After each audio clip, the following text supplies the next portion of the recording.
السلام علیکم ورحمۃ اللہ وبرکاتہ۔ بسم اللہ الرحمن الرحیم۔ سامعین گرامی، آج شہر مدراس سے جناب ابراہیم شریف صاحب نے یہ سوال پوچھا ہے کہ جمعہ کے دن فجر کی نماز میں سورہ سجدہ اور سورہ دہر پڑھنے کی تحقیق کیا ہے؟ دوسرا سوال یہ پوچھا ہے کہ اگر کوئی مقتدی امام کو اپنا امام تسلیم نہ کرے اور نماز میں اس کے اقتداء کی نیت نہ کرے تو کیا اس کی نماز ہو جاتی ہے؟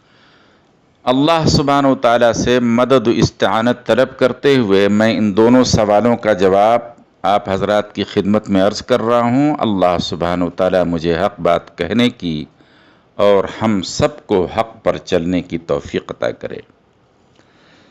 سامعین کرام، اللہ سبحانہ و تعالیٰ نے جمعہ کے دن کو بہت بزرگی اور فضیلت عطا کی، اور جمعے کی فضیلت کے لیے قرآن میں ایک مستقل سورہ اللہ نے نازل فرمائی ہے جس میں جمعے کے احکام و مسائل کا بیان کیا گیا ہے۔ سرکار دو عالم صلی اللہ علیہ وسلم کے فرمان مبارکہ کے مطابق جمعہ دنوں کا سردار اور سب سے بڑا دن ہے، اسی لیے جمعے کے دن کے کچھ خاص احکام و مسائل ہیں جو دیگر دنوں کے لیے نہیں۔ مثلاً جمعے کا غسل سنت ہے، اسی طرح سے بہتر لباس کا انتخاب اور خوشبو لگانا بھی مسنون ہے۔ جمعہ کے دن نماز سے پہلے مسلمانوں کو خطاب کرنا فرض ہے، اسی طرح سے جمعے کا دن درود کے لیے خاص کر دیا گیا ہے۔ اس کے علاوہ بھی اور بہت سارے مسائل ہیں جو صرف جمعہ کے دن سے خاص ہیں۔ انہی مسائل میں ایک مسئلہ یہ بھی ہے کہ جمعے کے دن فجر کی نماز میں سورہ سجدہ اور سورہ دہر پڑھنا رسول اکرم صلی اللہ علیہ وسلم سے ثابت ہے۔ اس باب میں حضرت ابو ہریرہ رضی اللہ تعالیٰ عنہ کی روایت بخاری شریف میں موجود ہے۔ اس کے علاوہ دیگر صحابہ کرام کی بھی روایتیں مختلف حدیث کی کتابوں میں موجود ہیں۔ ایک مسئلہ یہ بھی ہے کہ جمعے کی نماز میں سورہ جمعہ اور سورہ منافقون یا سورہ اعلیٰ اور سورہ غاشیہ کی تلاوت کی جائے، یہ بھی سرکار دو عالم صلی اللہ علیہ وسلم سے ثابت ہے۔ یہ سارے امور جن کا ذکر کیا گیا مستحب ہیں، ان کی ادائیگی سے اجر و ثواب ملتا ہے اور نیکیوں میں اضافہ ہوتا ہے۔ اس جگہ پہ بعض ائمہ کرام یہ غلطی کرتے ہیں کہ جمعہ کے دن فجر کی نماز میں ہر رکعت میں آدھی آدھی سورہ پڑھتے ہیں، یا صورتیں تو پوری پڑھتے ہیں مگر بہت تیز رفتاری کے ساتھ جلدی جلدی پڑھتے ہیں۔ یہ دونوں عمل درست نہیں، کیونکہ رسول اکرم صلی اللہ علیہ وسلم نے اس طرح تلاوت نہیں فرمائی، اور اس طرح سے آپ صلی اللہ علیہ وسلم نے ان صورتوں کی ادائیگی نہیں کی، مگر جہاں تک نماز کا تعلق ہے وہ ادا ہو جاتی۔ اس باب میں ایک مسئلہ یہ بھی ذہن نشین رہے کہ فجر کی نماز میں جمعے کے دن سورہ سجدہ اور سورہ دہر پڑھنا رسول اکرم صلی اللہ علیہ وسلم سے بالدوام ثابت نہیں، یعنی ہمیشہ پڑھنا ثابت نہیں۔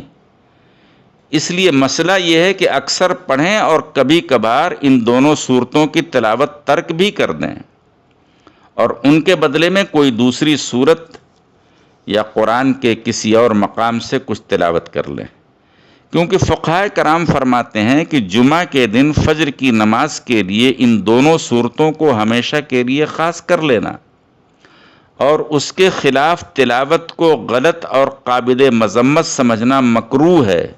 اس لیے کبھی کبھی ان دونوں صورتوں کو چھوڑ دینا چاہیے اور اس کے بدلے میں دوسری صورتیں پڑھنا چاہیے۔ آپ کے یہاں بھی یہی ہوا ہے کہ جمعے کے دن ان صورتوں کی تلاوت نہ کرنے کی وجہ سے کوئی صاحب امام صاحب سے لڑنے لگے اور ان سے جھگڑا کرنے لگے۔ یہ ان کے لا علمیت کی دلیل ہے، انہیں مسئلہ معلوم نہیں۔